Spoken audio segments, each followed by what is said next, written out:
ਮੁੱਦਾ USA ਦੇ ਅੱਜ ਦੇ ਪ੍ਰੋਗਰਾਮ ਵਿੱਚ ਤੁਹਾਡਾ ਸਵਾਗਤ ਹੈ। ਅੱਜ ਸਾਡੇ ਨਾਲ ਪ੍ਰੋਫੈਸਰ ਸਲੂਜਾ ਜੀ ਹਨ। ਪ੍ਰੋਫੈਸਰ ਸਲੂਜਾ ਜੀ, ਤੁਹਾਡਾ ਬਹੁਤ-ਬਹੁਤ ਸਵਾਗਤ ਹੈ ਇਸ ਦੇ ਪ੍ਰੋਗਰਾਮ ਵਿੱਚ। ਅੱਜ ਦਾ ਸਾਡਾ ਪ੍ਰੋਗਰਾਮ ਹੈ ਅਮਰੀਕਨ ਇਲੈਕਸ਼ਨ। ਜੇ ਦੇਖੀਏ ਤਾਂ ਅਮਰੀਕਨ ਇਲੈਕਸ਼ਨ ਦਾ ਪੂਰੇ ਜ਼ੋਰ ਸ਼ੋਰ ਦੇ ਨਾਲ ਢੋਲ ਵੱਜਣਾ ਕਹਿ ਲਈਏ ਜਾਂ ਆਰੰਭ ਹੋਣਾ ਹੋ ਚੁੱਕਾ ਹੈ। ਦੋਨੋਂ ਪਾਰਟੀਆਂ ਨੇ ਆਪਣੇ ਕੈਂਡੀਡੇਟ ਕਨਵੈਨਸ਼ਨ ਕਰਕੇ, ਚਾਹੇ ਦੋਨਾਂ ਨੇ ਉਹ ਵਰਚੁਅਲੀ ਕੀਤਾ ਹੈ ਪਰ ਸਾਰਾ ਤਾਮਝਾਮ ਉਸੇ ਤਰ੍ਹਾਂ ਹੀ ਕੀਤਾ ਗਿਆ। ਪ੍ਰੋਫੈਸਰ ਸਾਹਿਬ, ਕੀ ਦ੍ਰਿਸ਼ ਇੱਕ ਜੇ ਕਹੀਏ ਇੱਕ ਕੋਈ ਫੋਟੋ ਕੀ ਨਿਕਲ ਕੇ ਆ ਰਹੀ ਹੈ ਇਹਦੇ ਵਿੱਚੋਂ, ਸਾਰੇ ਦੇ ਵਿੱਚੋਂ? ਉੱਥੇ ਜੀ ਬੜਾ ਰੋਚਕ ਜਿਹਾ ਦ੍ਰਿਸ਼ ਇਸ ਵੇਲੇ ਉਪਸਥਿਤ ਹੋਇਆ ਸਾਡੇ ਸਾਹਮਣੇ। ਜਿਹੜਾ ਡੈਮੋਕ੍ਰੈਟਿਕ ਕਨਵੈਨਸ਼ਨ ਹੋਇਆ, ਹਾਂਜੀ, ਔਰ ਉਹਦੇ ਬਾਅਦ ਰਿਪਬਲਿਕਨ ਕਨਵੈਨਸ਼ਨ ਜਿਹੜਾ ਹੋਇਆ ਉਹ ਕੱਲ੍ਹ ਹੀ ਖਤਮ ਹੋਇਆ। ਹਾਂਜੀ, ਪੂਰਾ ਸਰਕਸ ਲੱਗਦਾ ਸੀ ਜੀ, ਜਿਵੇਂ ਕੋਈ ਤਮਾਸ਼ਾ ਹੁੰਦਾ। ਠੀਕ ਹੈ, ਇਸ ਵਾਰੀ ਕੋਵਿਡ-19 ਕਰਕੇ ਕਨਵੈਨਸ਼ਨ ਜਿਹੜਾ ਹੈਗਾ ਉਹ ਲੋਕੀ ਕਨਵੈਨਸ਼ਨ ਹਾਲ ਦੇ ਵਿੱਚ ਜਾ ਕੇ ਇਕੱਠੇ ਨਹੀਂ ਹੋਏ ਹਜ਼ਾਰਾਂ ਲੱਖਾਂ ਦੀ ਗਿਣਤੀ 'ਚ, ਲੇਕਿਨ ਵਰਚੁਅਲੀ ਜਿਹੜਾ ਕੀਤਾ ਗਿਆ ਉਹ ਵੀ ਆਪਣੇ ਆਪ ਦੇ ਵਿੱਚ ਇੱਕ ਨਮੂਨਾ ਸੀ ਜੀ। ਦੋਵਾਂ ਪਾਰਟੀਆਂ ਨੇ ਕੋਸ਼ਿਸ਼ ਕੀਤੀ ਵੋਟਰਾਂ ਨੂੰ ਰਿਝਾਉਣ ਦੀ। ਡੈਮੋਕ੍ਰੇਟਸ ਦਾ ਕਹਿਣਾ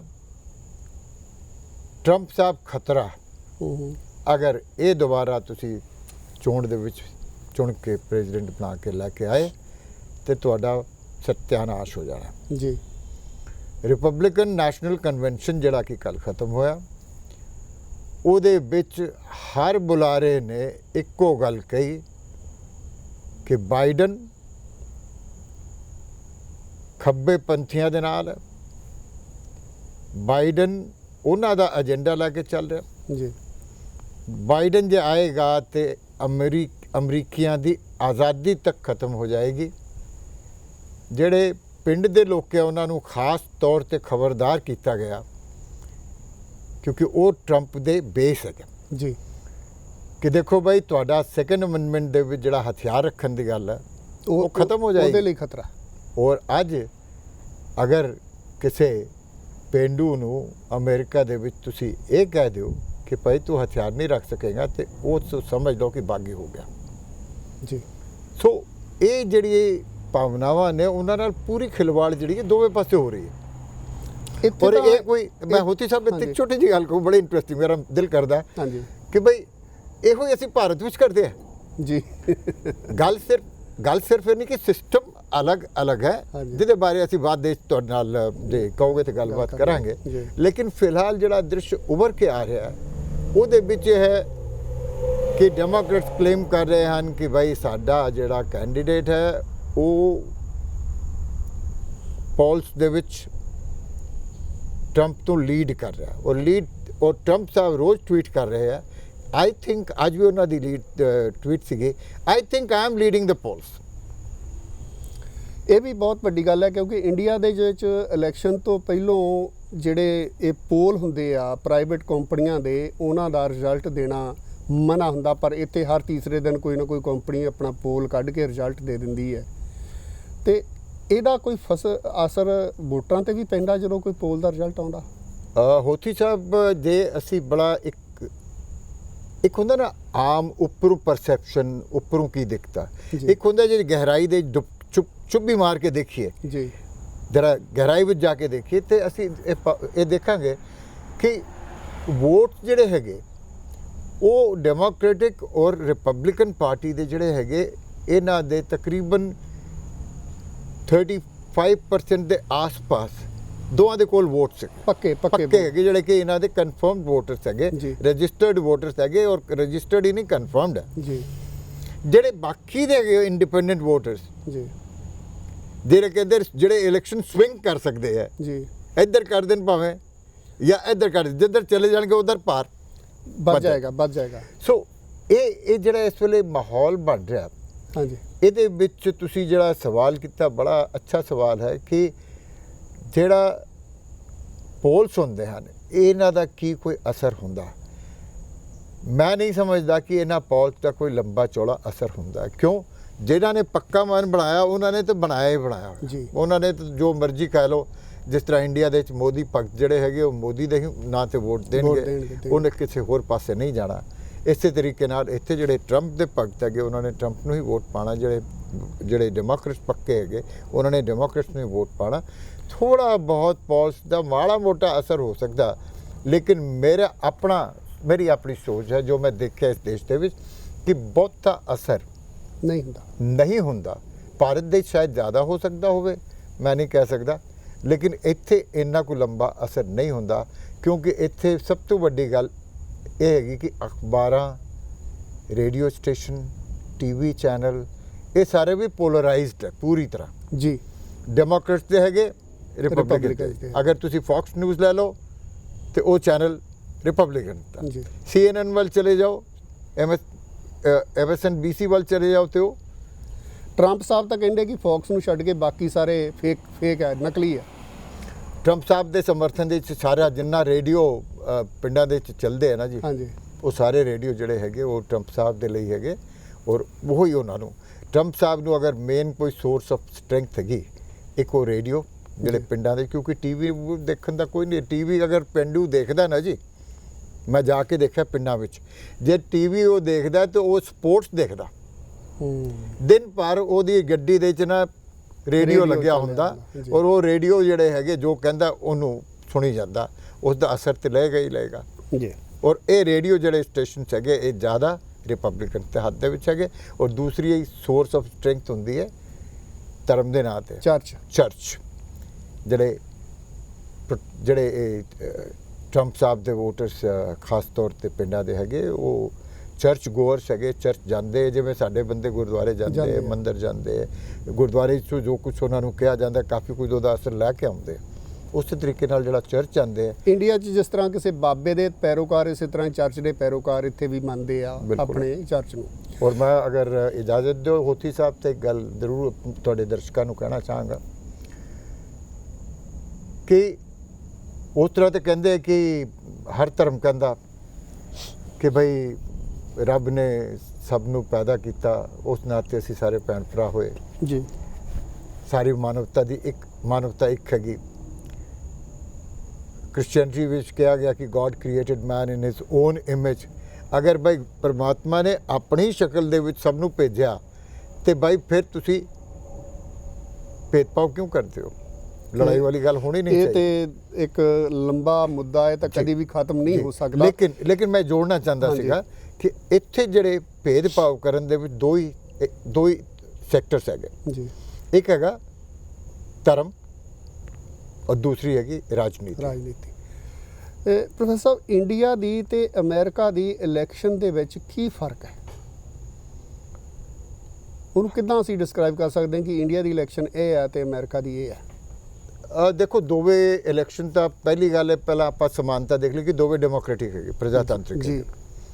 ਵੋਟ ਉੱਥੇ ਵੀ ਪਾਉਂਦੇ ਲੋਕੀ, ਭਾਰਤ ਦੇ ਵਿੱਚ ਵੋਟ ਅਮਰੀਕਾ ਵਿੱਚ ਵੀ ਪਾਉਂਦੇ।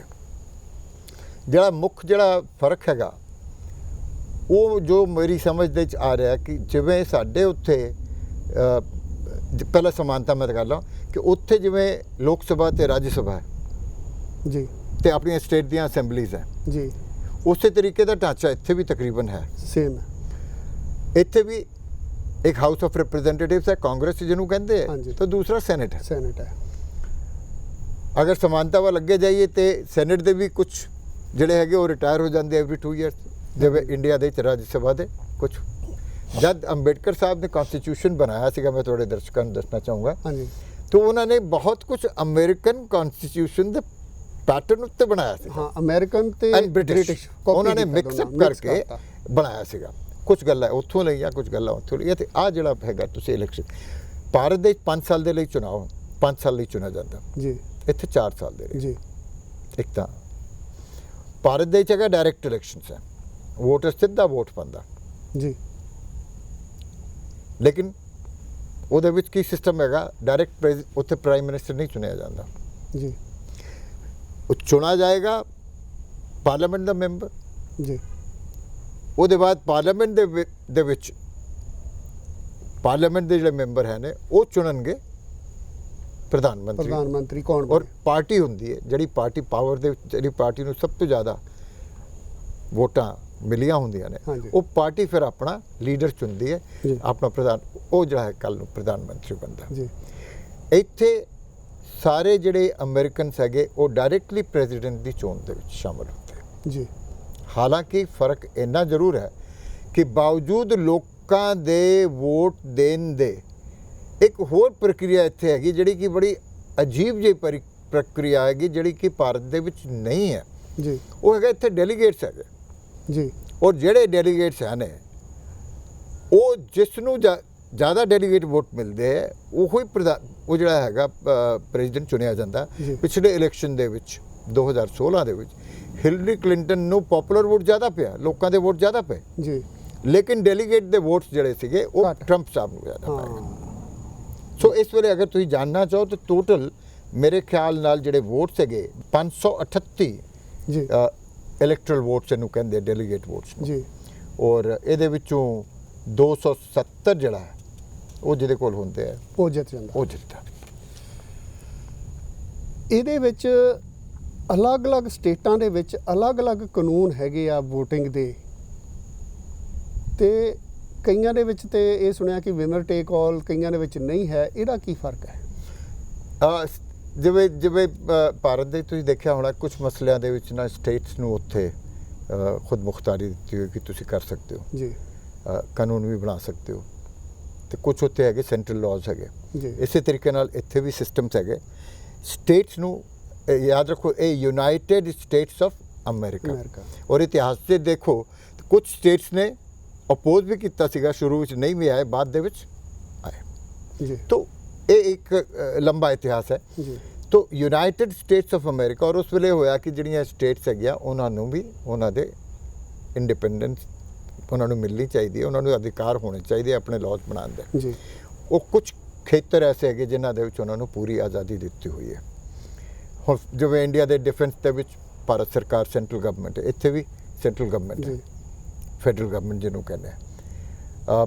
ਲੇਕਿਨ ਆਪਣੇ ਸਟੇਟ ਦੇ ਵਿੱਚ ਕਈ ਲਾਜ਼ ਜਿਹੜੇ ਹੈਗੇ, ਇੱਥੇ ਤੱਕ ਕਿ ਜੁਡੀਸ਼ੀਅਲ ਲਾਜ਼ ਵੀ ਜਿਹੜੇ ਹੈਗੇ ਉਹ ਸਟੇਟਸ ਬਣਾ ਸਕਦੇ ਹੈ, ਜੀ ਇਲੈਕਟਰਲ ਲਾਜ਼ ਸਟੇਟਸ ਬਣਾ ਸਕਦੇ ਹੈ। ਜੀ तो ज़्यादातर स्टेट्स होती जी अमेरिका दियाँ वही फार्मूला मंदियाँ इको फार्मूला मंदे विनर टेक All. ऑल। ये विनर टेक ऑल की होती जी मैं दसना चाहूँगा थोड़े दर्शकों को ਜੀ कि एक स्टेट दे विच जड़ा 51 ਲੋਕਾਂ ਨੇ ਜਾਂ, ਲੋਕਾਂ ਨੇ ਜਿਹੜਾ ਪਪੂਲਰ ਵੋਟ ਜਿਹੜਾ ਹੈਗਾ ਜੀ। ਜਿਹਨੂੰ ਕਹਿੰਦੇ ਆ, ਲੋਕਾਂ ਨੇ ਜਿਹੜੇ ਵੋਟ ਪਾਏ ਉਹ ਜੀ। ਪਪੂਲਰ ਵੋਟ ਹੈ। ਜੀ ਜਿਸ ਨੂੰ ਜ਼ਿਆਦਾ ਪਪੂਲਰ ਵੋਟ ਮਿਲ ਜਾਣਗੇ ਪ੍ਰੈਜ਼ੀਡੈਂਸ਼ੀਅਲ ਕੈਂਡੀਡੇਟ ਨੂੰ, ਜੀ ਤੇ ਉੱਥੇ ਦੇ ਜਿੰਨੇ ਡੈਲੀਗੇਟ ਹੈਗੇ ਉਹ ਸਾਰੇ ਦੇ ਸਾਰੇ ਉਸ ਦੇ ਹੋ ਗਏ। ਜਿਹਨੂੰ 51 ਵੋਟ ਮਿਲ ਗਏ, 49 ਵੀ ਉਹਦਾ ਹੀ ਹੋ ਗਏ। ਬਿਲਕੁਲ ਹੋ ਗਿਆ। ਜੀ ਤੇ ਇਹ ਹੈਗਾ ਵਿਨਰ ਟੇਕ ਆਲ। ਲੇਕਿਨ ਕੁਝ ਸਟੇਟਸ ਨੇ ਜਿਹੜੀਆਂ ਇਸ ਫਾਰਮੂਲੇ ਦੇ ਨੂੰ ਥੋੜ੍ਹਾ ਜਿਹਾ ਹੋਰ ਦੂਸਰੇ ਪਾਸੇ ਲੈ ਕੇ ਉਹ ਕਹਿੰਦੇ ਹਰ ਕਨਸਟੀਚੁਐਂਸੀ ਦੇ ਵਿੱਚ ਜਿਹੜਾ ਜ਼ਿਆਦਾ ਲੈ ਜਾਏਗਾ ਉੱਥੇ ਦੇ ਡੈਲੀਗੇਟ ਉਹਨੂੰ ਦੇ ਉਹਨੂੰ ਦੇਣਗੇ। ਇਹ ਹਰ ਡਿਸਟ੍ਰਿਕਟ ਦੇ ਵਿੱਚ ਜਾਂ ਜਿਸ ਤਰ੍ਹਾਂ। ਜਿਹਨੂੰ ਹਾਂਜੀ। ਹਾਂਜੀ। ਸੋ ਇਹ ਸਿਸਟਮ ਹੈ। ਸੋ ਦਰਸ਼ਕੋ, ਗੱਲਬਾਤ ਜਾਰੀ ਹੈ। ਪ੍ਰੋਫੈਸਰ ਸਾਹਿਬ ਸਾਡੇ ਨਾਲ ਬਣੇ ਹੋਏ ਨੇ, ਪਰ ਵਕਤ ਹੈ ਇੱਕ ਛੋਟੇ ਜਿਹੇ ਬ੍ਰੇਕ ਦਾ। ਬ੍ਰੇਕ ਤੋਂ ਬਾਅਦ ਜਲਦੀ ਵਾਪਸ ਆ ਰਹੇ ਹਾਂ। ਇਲੈਕਸ਼ਨ ਦੇ ਬਾਰੇ ਵਿੱਚ ਗੱਲ ਹੋ ਰਹੀ ਹੈ ਅਤੇ ਦੇਖਦੇ ਹਾਂ ਇਲੈਕਸ਼ਨ ਦੇ ਵਿੱਚ ਹੋਰ ਕੀ ਗੱਲਾਂ ਕਰਨੀਆਂ ਬਾਕੀ ਨੇ।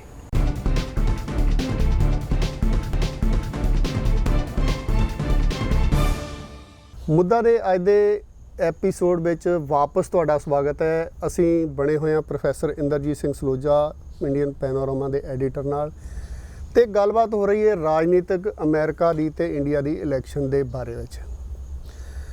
ਅਸੀਂ ਗੱਲਬਾਤ ਕਰ ਰਹੇ ਸੀ ਕਿ ਡੈਲੀਗੇਟ ਚੁਣੇ ਜਾਂਦੇ। ਪ੍ਰੋਫੈਸਰ ਸਾਹਿਬ, ਜਿਹੜੇ ਡੈਲੀਗੇਟ ਚੁਣੇ ਜਾਂਦੇ ਆ, ਕਦੀ ਇੰਡੀਆ ਦੇ ਵਿੱਚ ਕਈ ਵਾਰੀ ਪਹਿਲੋਂ ਬੜਾ ਹੁੰਦਾ ਸੀ ਕਿ ਮੈਂਬਰ ਪਾਰਲੀਮੈਂਟ ਕਾਂਗਰਸ ਦੇ ਟੁੱਟ ਕੇ ਜੀ ਉਧਰ ਦੂਸਰੀ ਪਾਰਟੀ ਚਲ ਗਏ, ਦੂਸਰੀ ਪਾਰਟੀ ਦੇ ਟੁੱਟ ਕੇ ਕਾਂਗਰਸ ਨੂੰ ਚਲ ਗਏ ਤੇ ਸਰਕਾਰ ਬਦਲ ਗਈ। ਇੱਥੇ ਵੀ ਕਦੀ ਇਸ ਤਰ੍ਹਾਂ ਹੋਇਆ ਕਿ ਡੈਲੀਗੇਟ ਇੱਕ ਪਾਰਟੀ ਦਾ ਦੂਸਰੀ ਪਾਰਟੀ ਵੱਲ ਗਿਆ ਹੋਵੇ?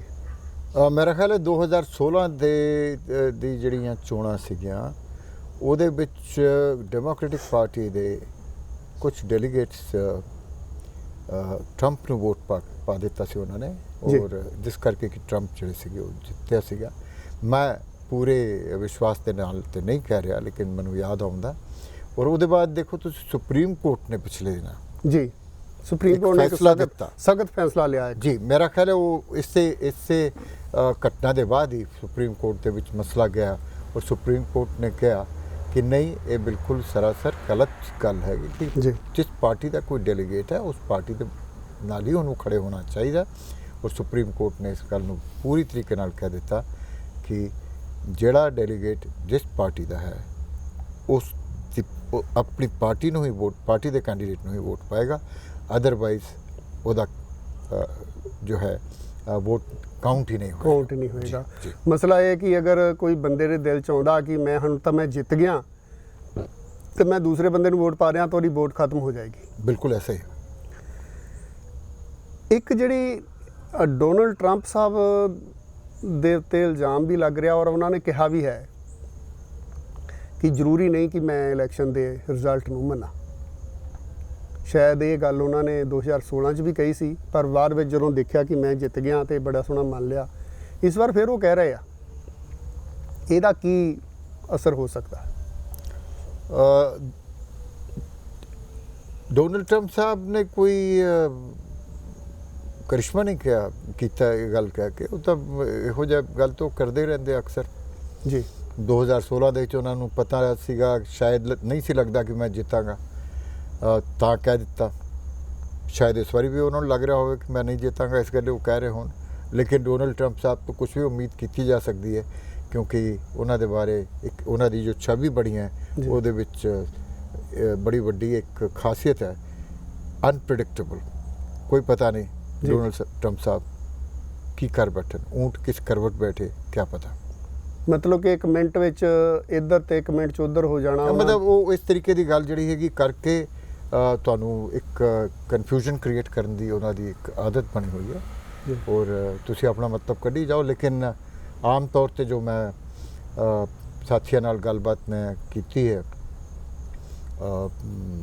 ਜਰਨਲਿਜ਼ਮ ਦੇ ਖੇਤਰ ਵਿੱਚ ਜੀ, ਵਾਸ਼ਿੰਗਟਨ ਦੇ ਵਿੱਚ ਔਰ ਇੱਥੇ ਨਿਊਯਾਰਕ ਟਾਈਮਸ ਦੇ ਇੱਕ ਦੋ ਸਾਥੀਆਂ ਨਾਲ, ਉਹ ਕਹਿੰਦੇ ਕਿ ਟਰੰਪ ਸਾਹਿਬ ਤੋਂ ਕੁਝ ਵੀ ਉਮੀਦ ਕਰ ਸਕਦੇ ਔਰ ਟਰੰਪ ਸਾਹਿਬ ਕਿਉਂ ਐਸਾ ਕਰ ਸਕਦੇ ਹੋ ਉਹਨਾਂ ਨੇ ਉਹ ਵੀ ਕਾਰਨ ਦੱਸਿਆ। ਉਹ ਕਹਿਣ ਲੱਗੇ ਕਿ ਤੁਸੀਂ ਦੇਖੋ ਇਹਨਾਂ ਨੇ ਸ਼ੁਰੂ ਤੋਂ ਹੀ ਫੌਜ ਨੂੰ ਆਪਣੇ ਨਾਲ ਜੋੜਨ ਦੀ ਕੋਸ਼ਿਸ਼ ਕੀਤੀ ਜੀ, ਔਰ ਹੁਣ ਜਦ ਕਿ ਕੋਈ ਸਿਵਲ ਪ੍ਰੋਬਲਮ ਚੱਲ ਰਹੇ ਆ, ਰੇਸ਼ੀਅਲ ਪ੍ਰੋਬਲਮ ਚੱਲ ਰਹੇ ਆ, ਹੁਣ ਵੀ ਉਹ ਪੂਰੀ ਤਰੀਕੇ ਦੇ ਨਾਲ ਪੁਲਿਸ ਨੂੰ ਆਪਣੇ ਹੱਥ, ਪੁਲਿਸ ਨੂੰ, ਲਾਅ ਇਨਫੋਰਸਮੈਂਟ ਨੂੰ ਆਪਣੇ ਹੱਥ, ਆਪਣਾ ਪੂਰੀ ਥਾਪੀ ਦੇ ਰਹੇ ਆ, ਪਿੱਠ ਥਪਥਪਾ ਰਹੇ ਆ, ਆਪਣੇ ਨਾਲ ਰੱਖਣ ਦੀ ਕੋਸ਼ਿਸ਼ ਕਰ ਰਹੇ।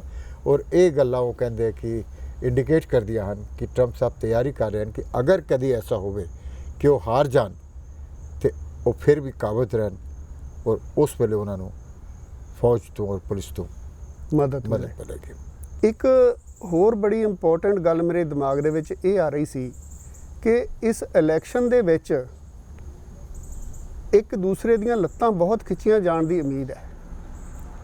ਆਉਣ ਵਾਲੇ ਤਕਰੀਬਨ 75-80 ਦਿਨ ਜਿਹੜੇ ਹੈਗੇ ਆ, ਇਹ ਕਾਫੀ ਹੱਦ ਤੱਕ ਪਰਸਨਲ ਹੁੰਦੇ ਜਾ ਰਹੇ ਆ। ਟਰੰਪ ਸਾਹਿਬ ਕਹਿ ਰਹੇ ਆ ਕਿ Kamala Harris is a nasty woman, sleepy Joe. ਤੁਹਾਡਾ ਕੀ ਖਿਆਲ ਹੈ ਕਿ ਅਜੇ ਤੱਕ ਤਾਂ ਸਿਰਫ ਟਰੰਪ ਸਾਹਿਬ ਹੀ ਘਟੀਆ ਸ਼ਬਦਾਵਲੀ ਵਰਤ ਰਹੇ ਆ ਕਿ ਦੂਜੀ ਪਾਰਟੀ ਵੱਲੋਂ ਵੀ ਇਸ ਤਰ੍ਹਾਂ ਦੀ ਘਟੀਆ ਸ਼ਬਦਾਵਲੀ ਆਉਣ ਦੀ ਉਮੀਦ ਹੈ? ਮੋਦੀ ਸਾਹਿਬ, ਮੈਂ ਤੁਹਾਨੂੰ 2016 ਵਿੱਚ ਲੈ ਕੇ ਜਾਣਾ ਚਾਹੂੰਗਾ ਥੋੜੀ ਦੇਰ ਲਈ। ਜੀ, ਟਰੰਪ ਸਾਹਿਬ ਦੀ ਸ਼ਬਦਾਵਲੀ ਐਸੀ ਸ਼ੁਰੂ ਤੋਂ ਰਹੀ ਹੈ। ਇਹ ਜਿਸ ਤਰੀਕੇ ਨਾਲ ਆਦਤ ਹੁੰਦੀ ਭਾਸ਼ਾ, ਸਾਡੇ ਜਿਵੇਂ ਪੰਜਾਬੀ ਮਾਂ ਭੈਣ ਕਰ ਲੈਂਦੇ ਆ, ਆਮ ਗੱਲ ਹੈਗੀ, ਕੋਈ ਨਵੀਂ ਗੱਲ ਨਹੀਂ ਹੈਗੀ। ਕਿਸੇ ਹੋਰ ਨੂੰ ਸ਼ਾਇਦ ਜਿਹੜਾ ਇਸ ਤਰੀਕੇ ਨਾਲ ਵਾਕਿਫ ਨਾ ਹੋਵੇ ਪੰਜਾਬੀਆਂ ਦੇ ਤਰੀਕੇ ਨਾਲ, ਤਾਂ ਉਹ ਕਹੇਗਾ ਇਹ ਕੀ ਕਰਦੇ ਕੀ ਕਰ ਰਿਹਾ ਹੈ ਨਾ। ਤੇ ਲੋਕਾਂ ਨੂੰ ਪਤਾ ਕਿ ਟਰੰਪ ਨੇ ਕਰਨਾ ਹੀ ਕਰਨਾ। ਉਹਨਾਂ ਦੀ ਆਦਤ ਹੈ ਹਰ ਤਰੀਕੇ ਤੇ ਤਗਮੇ ਦੇਣੇ। ਕ੍ਰੂਕਡ ਹਿਲਰੀ ਕਹਿ ਦਿੱਤਾ, ਕ੍ਰੂਕਡ ਹਿਲਰੀ, ਸੈਂਡਰਸ ਨੂੰ ਕੁਝ ਦੇ ਦਿੱਤਾ ਨਾਮ, ਉਹ ਪਤਾ ਲੱਗਿਆ ਜੀ ਕਿਸੇ ਹੋਰ ਨੂੰ ਦਿੱਤਾ ਹੋਇਆ। ਤੋ ਇਹ ਆਮ ਗੱਲ ਹੈ। ਗੱਲ ਅਮਰੀਕਾ ਦੇ ਵਿੱਚ 2016 ਤੋਂ ਇੱਕ ਨਵੀਂ ਗੱਲ ਦੇਖਣ ਦੀ ਚਾਹੀਏ ਕਿ ਬਹੁਤ ਹੀ ਜ਼ਿਆਦਾ ਘਟੀਆ ਗੱਲਾਂ ਇੱਕ ਦੂਸਰੇ ਬਾਰੇ ਕਹਿ ਰਹੇ। ਔਰ ਮੇਰਾ ਖਿਆਲ ਹੈ ਕਿ ਜਿਤਨਾ ਟਰੰਪ ਦੀ ਪਰਸਨਲ ਲਾਈਫ ਨੂੰ 2016 ਦੇ ਇਲੈਕਸ਼ਨ ਦੇ ਦੌਰਾਨ ਉਭਾਰਿਆ ਗਿਆ। ਹਰ ਗੱਲ ਨੂੰ ਕੱਢ ਕੇ ਪਿੱਛੇ ਦੇਖੋ, ਹਰ ਇੱਕ ਦੀ ਜ਼ਿੰਦਗੀ ਦੇ ਵਿੱਚ ਕੁਛ ਨਾ ਕੁਛ ਹੁੰਦਾ ਮਾੜਾ ਹੁੰਦਾ। ਮਾੜਾ ਔਰ ਹੁੰਦਾ। ਬਿਜ਼ਨਸਮੈਨ ਤਾਂ ਹੈ ਨਾ? ਜਿਸ ਤਰ੍ਹਾਂ ਟਰੰਪ ਸਾਹਿਬ ਦੀਆਂ Right. ਇਸ ਵੇਲੇ ਟੈਕਸ ਰਿਟਰਨਾਂ, ਟਰੰਪ ਸਾਹਿਬ ਦਾ ਜ਼ੋਰ ਲੱਗਾ ਕਿ ਉਹ ਕਿਸੇ ਦੇ ਸਾਹਮਣੇ ਨਾ ਆਉਣ। ਲੇਕਿਨ ਪਰ- ਦੇਖੋ, ਮੈਂ ਸਮਝ ਸਕਦਾ ਕਿ ਜੇ ਉਹਨਾਂ ਦਾ ਜਨਾਨੀਆਂ ਦੇ ਨਾਲ, ਔਰਤਾਂ ਦੇ ਨਾਲ ਸੰਬੰਧ ਉਹ ਇੱਕ ਪਾਸੇ ਹੈ, ਜੀ ਪਰਸਨਲ ਲਾਈਫ ਹੈ। ਲੇਕਿਨ ਜਿਹੜਾ ਹੁਣ ਤੁਸੀਂ ਗੱਲ ਕਰ ਰਹੇ ਹੋ ਟੈਕਸ ਰਿਟਰਨਸ, ਇਹ ਪਰਸਨਲ ਨਹੀਂ ਹੈ। ਟੈਕਸ ਰਿਟਰਨ ਦਾ ਸੰਬੰਧ ਪੂਰੇ ਦੇਸ਼ ਨਾਲ ਹੈ ਜੀ ਔਰ ਇਹਨਾਂ ਦਾ ਟੈਕਸ ਰਿਟਰਨਸ ਨੂੰ ਆਪਣੀ ਨੂੰ ਪਬਲਿਕ ਨਾ ਕਰਨਾ, ਇੱਕੋ ਹੀ ਗੱਲ ਬਾਰ-ਬਾਰ ਕਹਿੰਦਾ ਕਿ ਟਰੰਪ ਸਾਹਿਬ ਨੇ ਕਿਤੇ ਨਾ ਕਿਤੇ ਕੋਈ ਨਾ ਕੋਈ ਐਸੀ ਹਰਕਤ ਕੀਤੀ ਹੋਈ ਹੈ, ਬੇਈਮਾਨੀ ਕੀਤੀ ਹੋਈ ਹੈ, ਜਿਸ ਦਾ ਪਤਾ ਲੱਗ ਜਾਣ ਦੇ ਬਾਅਦ ਸ਼ਾਇਦ ਟਰੰਪ ਸਾਹਿਬ ਇਸ ਪੋਜੀਸ਼ਨ ਦੇ ਕਾਬਿਲ ਵੀ ਨਾ ਰਹਿਣ। ਲੋਕ ਕਈ ਵਾਰ ਇਹ ਵੀ ਕਹਿ ਰਹੇ ਨੇ ਕਿ ਟਰੰਪ ਸਾਹਿਬ ਟੈਕਸ ਦਿੰਦੇ ਹੀ ਨਹੀਂ, ਜਦ ਕਿ ਹਰ ਇੱਕ ਛੋਟੇ ਤੋਂ ਛੋਟਾ ਨੌਕਰੀ ਕਰਨ ਵਾਲਾ ਵੀ ਟੈਕਸ ਇੱਥੇ ਦਿੰਦਾ। ਨਹੀਂ, ਹੁਣ ਪਿਛਲੇ ਦਿਨਾਂ ਦੇ ਵਿੱਚ ਕਈ ਕਿਤਾਬਾਂ ਵੀ ਆਈਆਂ ਹਨ ਔਰ ਕਈ ਬਿਆਨ ਵੀ ਆਏ ਹਨ, ਜਿਹੜਾ ਸਪਸ਼ਟ ਤੌਰ ਤੇ ਜਿਹੜਾ ਲੇਟੈਸਟ ਮੈਂ ਪੜ੍ਹਿਆ ਪਿਛਲੇ ਦਿਨਾਂ ਹੋਤੀ ਸਾਹਿਬ, ਜੀ ਕਿ ਟੈਸਟੀਮਨੀ ਦੇ ਵਿੱਚ ਇੱਕ ਨੇ ਕਿਹਾ ਕਿ ਜਿਸ ਵੇਲੇ ਤਾਂ ਆਉਂਦਾ ਸੀਗਾ ਬੈਂਕ ਤੋਂ ਲੋਨ ਲੈਣ ਦੀ ਗੱਲ, ਜਿਸ ਵੇਲੇ ਗੱਲ ਆਉਂਦੀ ਸੀਗੀ ਕਿ ਭਾਈ ਮੇਰਾ ਦੁਨੀਆ ਦੇ ਅਮੀਰਾਂ ਦੇ ਵਿੱਚ ਜਿਹੜਾ ਗ੍ਰੇਡੇਸ਼ਨ ਦੇ ਵਿੱਚ ਮੈਂ ਉੱਪਰ ਚਲਾ ਜਾ, ਜੀ ਉੱਥੇ ਟਰੰਪ ਸਾਹਿਬ ਆਪਣੀ ਜਿਹੜੀ ਹੈਗੀ ਨੈਟਵਰਥ ਜ਼ਿਆਦਾ ਕਰਕੇ ਦੱਸਦੇ ਸੀ, ਪ੍ਰਾਪਰਟੀ ਨੂੰ ਐਪਰੀਸ਼ੀਏਟ ਕਰਕੇ ਦੱਸਦੇ ਸੀ, ਔਰ ਜਿੱਥੇ ਆਂਦੀ ਸੀਗੀ ਗੱਲ ਟੈਕਸ ਦੇਣ ਦੀ, ਉੱਥੇ ਘਟਾ ਦਿੰਦੇ ਸੀਗੇ। ਸੋ ਜ਼ਾਹਿਰ ਹੈ ਕਿ ਤੁਹਾਡੀ ਗੱਲ ਦੇ ਵਿੱਚ ਕੋਈ ਦਮ ਨਜ਼ਰ ਆਉਂਦਾ ਕਿ ਉਹ ਜਿਹੜੇ ਲੋਕੀ ਕਹਿੰਦੇ ਆ ਕਿ ਭਾਈ ਟੈਕਸ ਨਹੀਂ ਸੀ ਦਿੰਦੇ, ਹੋ ਸਕਦਾ ਬਿਲਕੁਲ ਹੀ ਨਾ ਦਿੰਦੇ ਹੋ, ਲੇਕਿਨ ਅਗਰ ਉਹ ਟੈਕਸ ਨਹੀਂ ਸੀ ਦਿੰਦੇ ਫਿਰ ਜਨਤਾ ਜਿਹੜੀ ਹੈਗੀ ਉਹ ਜ਼ਰੂਰ ਪੁੱਛੇਗੀ। ਇਸ ਗੱਲ ਲਈ ਟਰੰਪ ਦੀ ਕੋਸ਼ਿਸ਼ ਇਹੋ ਹੀ ਹੈਗੀ ਹੁਣ ਤੱਕ ਕਿ ਮੇਰੀ ਟੈਕਸ ਰਿਟਰਨ ਜਿਹੜੀਆਂ ਨੇ ਲੋਕਾਂ ਤੱਕ ਨਾ ਜਾਣ। ਡੈਮੋਕ੍ਰੇਟ ਦੀ ਕੋਸ਼ਿਸ਼ ਹੈਗੀ ਕਿ ਭਾਈ ਪਤਾ ਲੱਗ ਜਾਏ, ਲੇਕਿਨ ਕੋਈ ਐਸੀ ਸੰਭਾਵਨਾ ਨਜ਼ਰ ਨਹੀਂ ਆਉਂਦੀ ਕਿ ਨਵੰਬਰ ਤੋਂ ਪਹਿਲਾਂ ਉਹ ਟੈਕਸ ਰਿਟਰਨ ਜਿਹੜੀਆਂ ਹੈਗੀਆਂ ਪਬਲਿਕ ਹੋ ਸਕਣਗੀਆਂ। ਹਾਲਾਂਕਿ ਸੁਪਰੀਮ ਕੋਰਟ ਨੇ ਬਕਾਇਦੇ ਇਹਦੇ ਬਾਰੇ ਇੱਕ ਫੈਸਲਾ ਦਿੱਤਾ, ਪਰ ਉਹ ਇੰਨਾ ਸਪਸ਼ਟ ਨਹੀਂ ਸੀ ਕਿ ਉਹਨਾਂ ਨੇ ਇਹ ਨਹੀਂ ਕਿਹਾ ਕਿ ਟੈਕਸ ਰਿਟਰਨਾਂ ਦਿਖਾਓ ਜੀ। ਉਹਨਾਂ ਨੇ ਇਹ ਕਿਹਾ ਕਿ ਟੈਕਸ ਰਿਟਰਨਾਂ ਦਿਖਾਈਆਂ ਜਾ ਸਕਦੀਆਂ ਨੇ, ਪਰ ਇਹਦੇ ਬਾਰੇ ਇਹ ਨਹੀਂ ਕਿਹਾ ਕਿ ਦਿਖਾਈਆਂ ਜਾਣ। ਸੋ ਦਰਸ਼ਕੋ, ਗੱਲਬਾਤ ਕਾਫੀ ਲੰਬੀ ਹੈ ਔਰ ਜਿਵੇਂ ਇਹਦੇ ਵਿੱਚ ਕੋਈ ਡਿਵੈਲਪਮੈਂਟ ਆਏਗੀ ਅਸੀਂ ਤੁਹਾਨੂੰ ਦੁਬਾਰਾ ਇਸ ਦਾ ਅਪਡੇਟ ਲੈ ਕੇ ਆਵਾਂਗੇ। ਪਰੰਤੂ ਹੁਣ ਵਕਤ ਹੋ ਗਿਆ ਇੱਥੇ ਹੀ ਤੁਹਾਡੇ ਤੋਂ ਇਜਾਜ਼ਤ ਲੈਣ ਦਾ। ਵਾਪਸ ਫਿਰ ਆਵਾਂਗੇ ਕਿਸੇ ਟਾਈਮ। ਇਲੈਕਸ਼ਨ ਦੇ ਵਿੱਚ ਹੋਰ ਕੀ ਹੋ ਰਿਹਾ ਹੈ, ਪ੍ਰੋਫੈਸਰ ਸਾਹਿਬ ਨੂੰ ਦੁਬਾਰਾ ਤਕਲੀਫ ਦੇਵਾਂਗੇ। ਪ੍ਰੋਫੈਸਰ ਸਾਹਿਬ ਤੁਹਾਡਾ ਬਹੁਤ ਬਹੁਤ ਧੰਨਵਾਦ। ਤੇ ਮੁੱਦੇ ਦੇ ਬਸ ਅੱਜ ਤੁਹਾਡੇ ਤੋਂ ਅਸੀਂ ਇਜਾਜ਼ਤ ਲੈਂਦੇ ਹਾਂ। ਸਤਿ ਸ਼੍ਰੀ ਅਕਾਲ।